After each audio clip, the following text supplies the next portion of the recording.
आपका स्वागत है हमारे YouTube channel study of life by Rajesh sir. आज हम बात करेंगे हृदय की संरचना की, कार्यविधि और उसकी आंतरिक संरचना की। तो हृदय की कार्यविधि जानने से पहले आप हृदय के बारे में थोड़ी सामान्य नॉलेज ले लें कि मनुष्य का हृदय जो होता है वो पेशीय संकुचनशील अंग होता है जिसका मुख्य कार्य रुधिर को पंप करना। हृदय का जो वजन होता है, एक सामान्य व्यक्ति के हृदय का वजन होता है 310 ग्राम या 300 ग्राम होता है। स्त्री के जो हृदय का वजन होता है वो 255 ग्राम होता है। और हृदय की जो धड़कन होती है वो 1 मिनट में 72 बार होती है। उसको एक बार हृदय को धड़कने में 0.8 सेकेंड का समय लगता है। इसको मिलाकर 1 मिनट में 72 बार धड़कता है। पूरे शरीर का ब्लड पंप करने में केवल 25 सेकेंड का समय लगता है। जो पूरे शरीर का ब्लड होता है वो हृदय से आकर गुजर जाता है। मनुष्य में हृदय बच्च गुहा में दोनों फेफड़ों के बीच में स्थित रहता है, डायाफ्राम के थोड़ा ऊपर। मनुष्य का जो हृदय होता है हमारे रुधिर परिसंचरण तंत्र का एक मुख्य अंग होता है।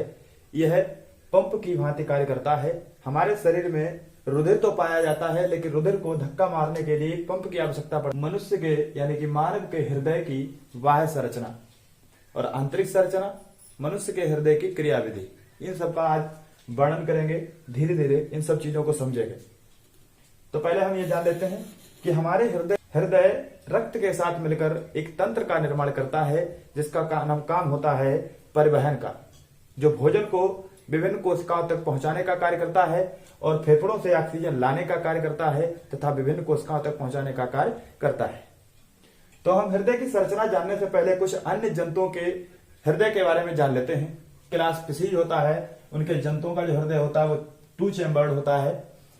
उभयचरों का जो हृदय होता है वो 3 कक्षीय होता है। इसमें 2 अलिंद होते हैं, एक बायां अलिंद और एक दायां अलिंद तथा एक निलय होता है। जो सरीसृपों का हृदय होता है वो भी 3 कक्षीय होता है, मगरमच्छ को छोड़कर। मगरमच्छ एक अपवाद है सरीसृपों में। सरीसृपों का हृदय, मगरमच्छ में क्या होता है कि 2 अलिंद तथा 2 निलय होते हैं। ठीक है, 2 अलिंद 2 निलय होते हैं। ओके, अब बात करते हैं जो गर्म खून वाले जंतु होते हैं जैसे पक्षी और स्तनधारी। स्तनधारी में मनुष्य की बात करेंगे। पक्षियों का हृदय भी 4 चैम्बर्ड होता है, 2 अलिंद होते हैं, 2 निलय होते हैं। और मनुष्य का भी हृदय 4 चैम्बर्ड होता है। परिसंचरण तंत्र की बात करें तो मछली में गहरा होता है, बाकी उभयचर में दोहरा परिसंचरण तंत्र पाया जाता है और सरीसृपों, स्तनधारियों, पक्षियों, इन सब में दोहरा परिसंचरण तंत्र पाया जाता है। कई बार पूछा जाता है कि मनुष्य में बताइए कैसा परिसंचरण तंत्र पाया जाता है। तो आप जान लें कि मनुष्य में जो परिसंचरण तंत्र होता है वो दोहरा होता है, क्योंकि इसमें ब्लड 2 बार आता है। एक बार अशुद्ध रुधिर आता है, एक बार शुद्ध रुधिर आता है। तो सबसे पहले हम जो बाह्य संरचना में हृदय के जो बाहर हमें दिखता है पहले उसकी बात करेंगे। ठीक है, तो हमें इसमें जो संरचना हम देखते हैं तो हमें दिखाई देता है कि सबसे पहले हम कक्षों की बात कर लेते हैं कि एक दायां अलिंद होता है, एक बायां अलिंद होता है जो ऊपर की ओर होता है। ठीक है, बाएं अलिंद में एक अग्र महाशिरा खुलता है तथा एक पश्च महाशिरा खुलता है। ओके, और उसकी बात करेंगे, ये हो गया दाएं अलिंद की बात होगी। दाएं अलिंद से जुड़ा हुआ एक अग्र महाशिरा है और एक पश्च महाशिरा है। ओके, फिर बात करेंगे हम बाएं अलिंद की। तो बाएं अलिंद में 2 सिराएं खुलती हैं जिनका नाम होता है बाईं पल्मोनरी सिराएं तथा दाईं पल्मोनरी सिराएं। ये दोनों कहां खुलती हैं? बाएं अलिंद में खुलती हैं। ओके, अब बात करते हैं निलय की।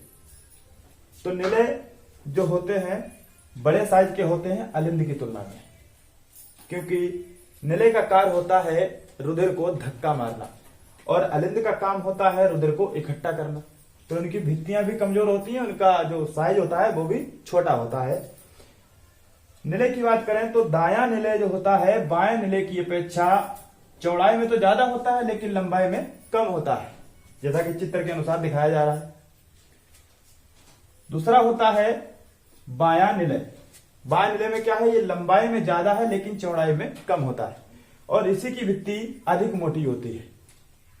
हृदय के चारों चेंबर जिस थैले में रखे रहते हैं उसे कार्डियक चेंबर कहते हैं। कार्डियक चेंबर के अंदर की ओर द्रव भरा रहता है जिसे कार्डियक फ्लूइड या द्रव कहते हैं। ये द्रव अलिंदों और नीलों में संकुचन होते समय पेशीय फिसलन या रगड़न को कम करते हैं, वो नहीं होता है, और इसे बाहरी आघातों से बचाते हैं। अब बात करते हैं पल्प धमनी की। ये तो सिराओं की बात हो गई। महासिरा, अग्रमासिरा, पश्चिमासिरा कहाँ खुलता है? अलिंद में। और तुम्हारे पल्मोनरी सिराएं कहाँ खुलती हैं? वो खुलती हैं बाएं अलिंद में। अब बात करेंगे निले की। तो दायां निले क्या होता है? दाएं निले में रक्त अलिंद से पहुंचता है और दाएं निले से अशुद्ध रुधिर फेफड़ों में शुद्ध होने के लिए किनके रास्ते से जाता है? फुफ्फुसीय धमनियों के रास्ते से जाता है। फुफ्फुसीय धमनियां एक बाएं फेफड़े में जाता है और एक दाएं फेफड़े में जाता है। ओके, अब बात करते हैं बाएं निले की। तो बाएं निले से शुद्ध रुधिर को पूरे शरीर में ले जाने के लिए एक मोटा सा पाइप निकलता है जिसे कहते हैं महाधमनी, यानी कि आयोर्टा कहते हैं। यह आयोर्टा रुधिर को शरीर के विभिन्न अंगों की ओर ट्रांसफर करता है। मनुष्य के हृदय की आंतरिक संरचना की। मनुष्य के हृदय की आंतरिक संरचना देखने पर हमें दायां अलिंद और बायां अलिंद अलग अलग दिखाई देते हैं, जो एक पट के द्वारा बटे रहते हैं जिसे कहते हैं अंतरा अलिंद पट। क्या कहते हैं? अंतरा अलिंद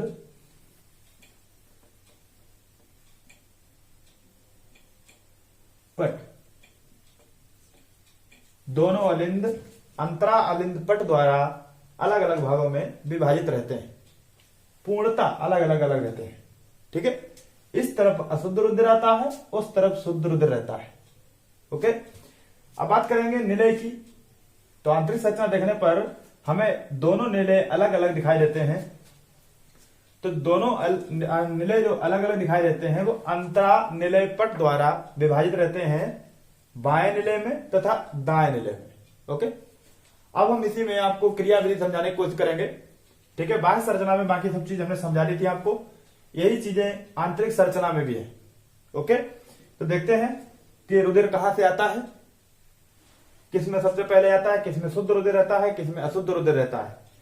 तो विभिन्न उपापचयी क्रियाओं के फलस्वरूप हमारे शरीर में बहुत से अशुद्ध पदार्थों का निर्माण होता रहता है, जिन्हें रुधिर के द्वारा हृदय में पहुंचाया जाता है और हृदय से उसे फेफड़ों में तथा गुर्दे में यानी कि किडनी में पहुंचाया जाता है साफ होने के लिए तथा ऑक्सीजनेटेड होने के लिए।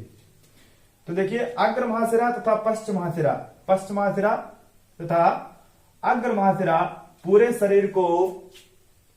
शरीर के ब्लड को एकत्र करके दाएं अलिंद में लाते हैं।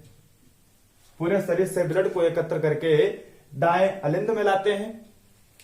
दाएं अलिंद से ट्राइकस्पिड वाल्व द्वारा, जो अलिंद निलय वाल्व होते हैं, दाएं अलिंद निलय वाल्व ट्राइकस्पिड वाल्व कहलाते हैं।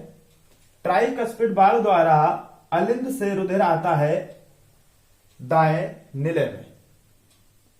ठीक है, दाएं निलय के संकुचन से यह ब्लड पल्मोनरी धमनियों में भेज दिया जाता है, यानी कि फुफ्फुसीय धमनियों में भेज दिया जाता है, क्योंकि इसमें अशुद्ध रुधिर आकर इकट्ठा हो रहा है। यह अशुद्ध रुधिर पल्मोनरी धमनियों द्वारा यानी कि फुफ्फुसीय धमनियों द्वारा दोनों तरफ के राइट एंड लेफ्ट फेफड़ों में चला जाता है, जहां पर यह कार्बन डाइऑक्साइड को छोड़ देता है और वहां से ऑक्सीजन को ले लेता है। अब ये फुफ्फुसीय धमनियां फेफड़ों में जाकर सिराओं में परिवर्तित हो जाती हैं। वहां से बाएं फेफड़े से बाएं पल्मोनरी सिरा निकलती है तथा दाएं फेफड़े से दाएं पल्मोनरी सिरा आकर बाएं अलिंद में खुलती है। कहां खुलती है? बाएं अलिंद में। पल्मोनरी सिराओं से ऑक्सीजनेटेड ब्लड यानी कि शुद्ध रुधिर को लाकर कहां छोड़ा जाता है? बाएं अलिंद में छोड़ा जाता है। बाएं अलिंद के संकुचन से ब्लड बाएं निलय में आ जाता है। बाएं निलय में जब अलिंद में शिथिलन होता है तो निलय में संकुचन होता है। बाएं निलय के संकुचन से क्या होता है कि सारा ब्लड जो ऑक्सीजनेटेड ब्लड था वो पूरे शरीर में ट्रांसफर कर दिया जाता है। ट्रांसफर कर दिया जाता है किसके द्वारा? महाधमनी द्वारा पूरे शरीर में ट्रांसफर कर दिया जाता है। अब बात करते हैं कि यहां पर जो वाल्व होते हैं वो क्या कार्य करते हैं। तो देखिए, अलिंद से जब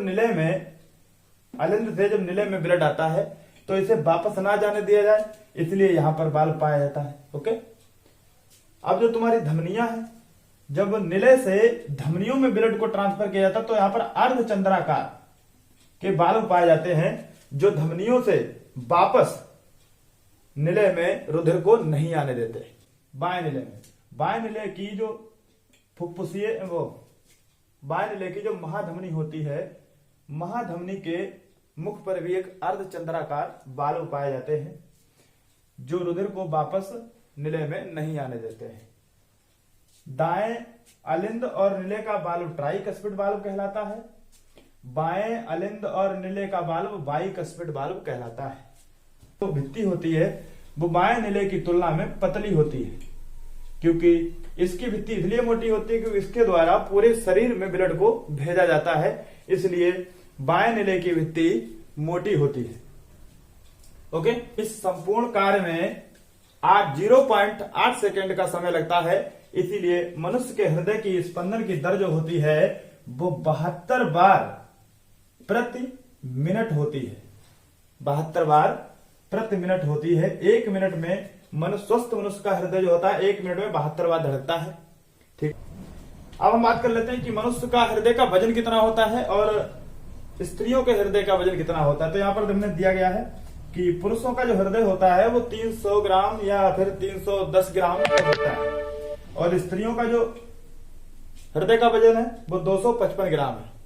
ओके, ये दोनों चित्र आप अपनी कॉपी में बना लें और इसकी प्रैक्टिस करें। ये हाई स्कूल की परीक्षा के लिए बहुत ही ज्यादा इंपॉर्टेंट क्वेश्चन होते हैं। कई बार हृदय की क्रिया विधि तथा हृदय की आंतरिक संरचना के बारे में पूछ लिया जाता है।